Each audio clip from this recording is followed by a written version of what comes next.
দেশি জাতের সরিষা চাষে ফলন কম হওয়ায় পাবনাতে এবছর কম খরচে উন্নত জাতের হাইব্রিড সরিষা চাষ করে বেশ লাভজনক হয়েছেন কৃষকেরা।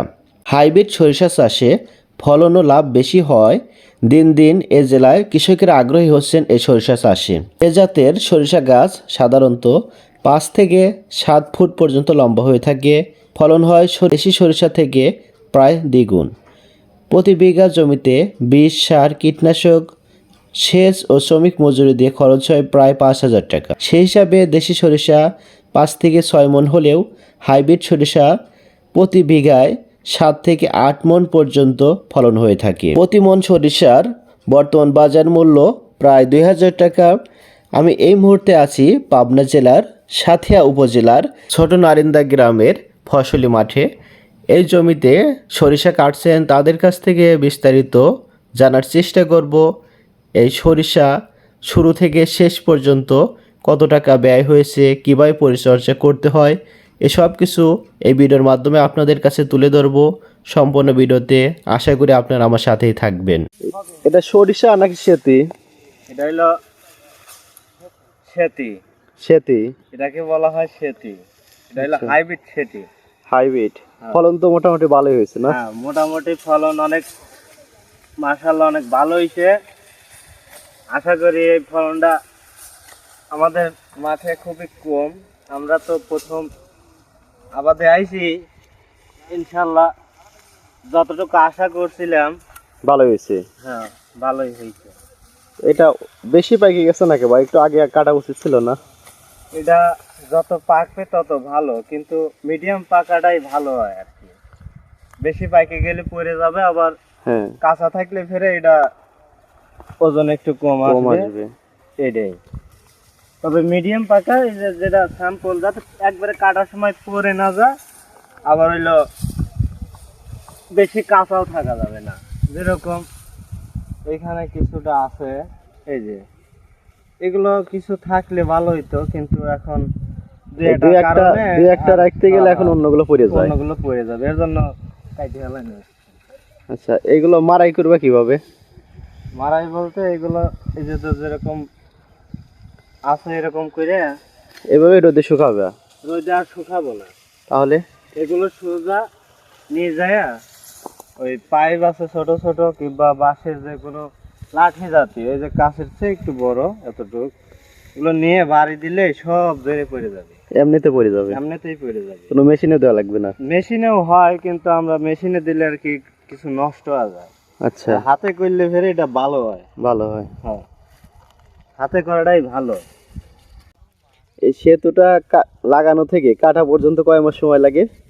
এটা বেশি দিন সময় লাগে না।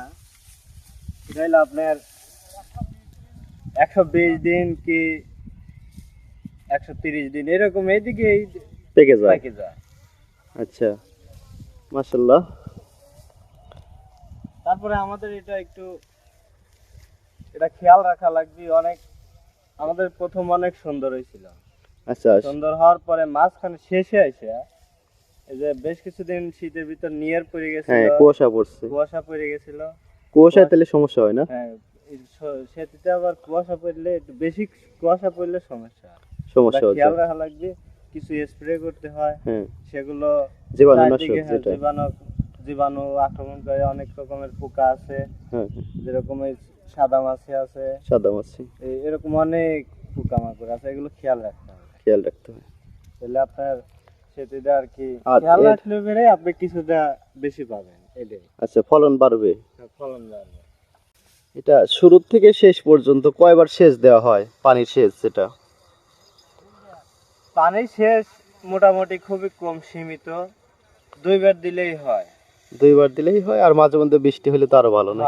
বৃষ্টি হলে না হলে সমস্যা নাই, হইলেও সমস্যা নাই। আচ্ছা, তবে 1 বার 2 বার দিলে ইনশাল্লাহ এটা হয়ে যায়। সেটিতে খরচ খুবই কম। সেতি চাষে তাহলে খরচ খুবই কম। হ্যাঁ, আর নিজেরা যদি করা যায় তাহলে তো ইনশাল্লাহ খরচ সীমিত। শুধু চাষটা দিতে হয়, সেচ 2 বার সেচ দিতে হয়, আর মোটামুটি কিছু ভিটামিন যেগুলো সেচের জন্য একটু উপকার। ভিটামিন গুলো কি ফুল আসার পরে দিতে হয় নাকি? হ্যাঁ, এগুলো হলো যখন আমাদের এই যে এগুলো ফুল থেকে ফল আসবে, ফল আসার পরে এটা খেয়াল রাখতে হবে আমার সেটিটা একটু দুর্বল আছে কিনা, এটাতে কিছু দিতে হবে কিনা, কোনো পোকামাকড় আক্রমণ করলো কিনা, এদিকে চারদিকে খেয়াল রাখতে হবে। আর হলো সব সময়ের জন্য নিজের ক্ষেতকে পরিষ্কার পরিচ্ছন্নতা রাখতে হবে, তাহলে আমাদের এই ফলনটা বেশি আসবে, পরিপূর্ণতা আসবে। এটা খুব জোরে জোরে কাটলে তো এগুলো পড়ে যাচ্ছে। হ্যাঁ, মানে পাইকে গেছে অতিরিক্ত পাকা না, এটাই ঠিক আছে, তবে এটা খুব সাবধানে কাটতে হবে যাতে এগুলো নষ্ট না হয়। কিছু কিছুটা একদম পেকে গেছে আর হ্যাঁ ওইগুলো জোরে যাচ্ছে, আর যেগুলো মিডিয়াম আছে ওইগুলোই পারফেক্ট আর কি, এগুলো কাটার জন্য পারফেক্ট। আর এটা বেশি রাখাও যাবে না, আর এখনই এটা আমরা ইনশাল্লাহ আজকেই কেটে ফেলবো সব।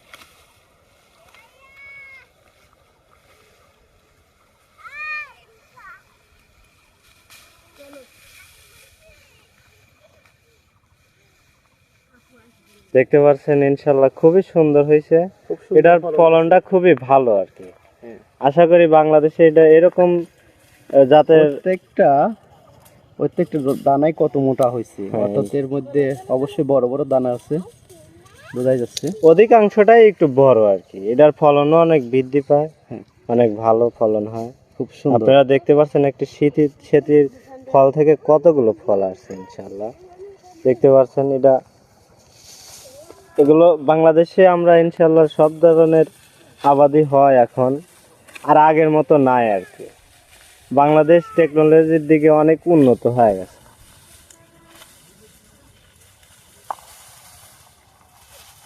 এগুলো কত মোটা হয়েছে।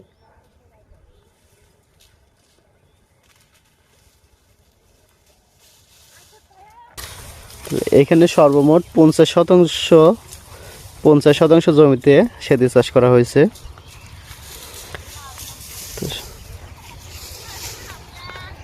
অধিকাংশ সেদি কিন্তু কাটা হয়েছে, এখানে অল্প কিছু ছিল, সেগুলো আজকে এরা কেটে নিচ্ছে।